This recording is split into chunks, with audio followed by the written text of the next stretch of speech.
दर 3 वर्षातून एकदा येणाऱ्या अधिक मासाच्या निमित्तानं जोडव्यांची मागणी वाढली आहे। मात्र चांदीच्या दरातील वाढ आणि निर्बंधाचा कारागीर आणि व्यावसायिकांवर परिणाम होतोय। कोल्हापुरातील गुजरी परिसरातल्या महादेव गल्लीतील चव्हाण बंधू गेल्या 3 पिढ्यांपासून जोडवी स्पेशालिस्ट म्हणून ओळखले जातात।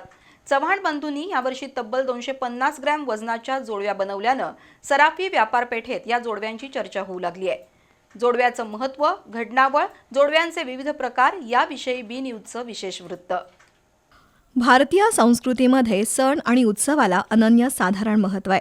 सण आणि उत्सवादरम्यान स्त्रिया हौसेनं आणि आवर्जून सोन्या चांदीचे दागिने परिधान करतात। कोल्हापूर म्हणजे चांदी कारागिरांची नावाजलेली बाजारपेठ। इथं वेगवेगळ्या कलाकुसरीचे चांदीचे दागिने मोठ्या प्रमाणात घडवले जातात। महिलांच्या अलंकारांमध्ये पायाच्या बोटात घालायची जोडवी म्हणजे सौभाग्याचं लेणं मानलं जातं।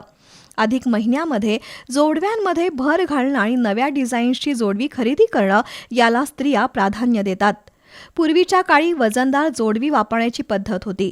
कालांतरानं चांदीचे वाढते भाव आणि युवती महिलांची शारीरिक ठेवण बदलल्यामुळं जाडजूड जोडवी वापरणं कमी झालंय। सध्या नाजूक डिझाईनमधील कमी वजनाची जोडवी वापरात येऊ लागली आहेत। जुनं ते सोनं अशी म्हण आहे, त्यानुसार आता पुन्हा वजनदार जोडव्यांचा ट्रेंड आहे। गुजरीतील महादेव गल्लीतले चांदी कारागीर चव्हाण बंधू यांची 3री पिढी या व्यवसायात कार्यरत आहे। अधिक मासानिमित्त चव्हाण बंधूंकडे पश्चिम महाराष्ट्र, कर्नाटकातून जोडव्यांसाठी मोठी मागणी असते। जोडवी हा हिंदू विवाहित महिलांसाठी सुवासिनी सौभाग्याचा अलंकार मानला जातो। या पवित्र महिन्यात नवीन चांदीची जोडवी घालणे सौभाग्यवर्धक मानले जाते। जे व्यापाऱ्याकडून जे मोठे काम येत होतं ते आता कमी आलेलं आहे। एक बाबा 2-4 महिने आधी काम चालायचं, तिथं आता 2 महिन्यावर काम आलेलं आहे। भाव गगनाला भिडलेला आहे आणि भावामुळं की नाही बरंच काम कमी पडलेलं आहे।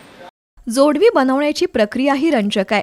भट्टीमध्ये चांदी आटून लगड पाडली जाते। या लगडीवर मशीनद्वारे नक्षी काढली जाते।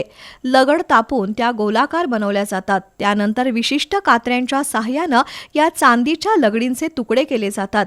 आवटीमध्ये जोडव्यांना आकार दिला जातो। त्यानंतर मशीनवर जोडव्यांना चरक मारून चकाकी आणि झळाळी दिली जाते।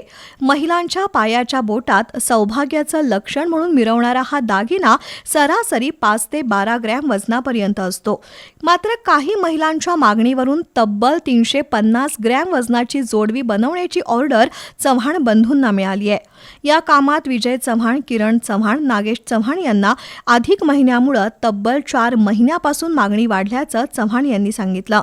मात्र चांदीच्या दरवाढीचा परिणाम झाल्यानं पूर्वीच्या तुलनेत यंदा जोडव्यांना कमी मागणी आहे। बी न्यूजसाठी कॅमेरामन प्रशांत आयरेकरसह प्रमोद वनगुत्ते।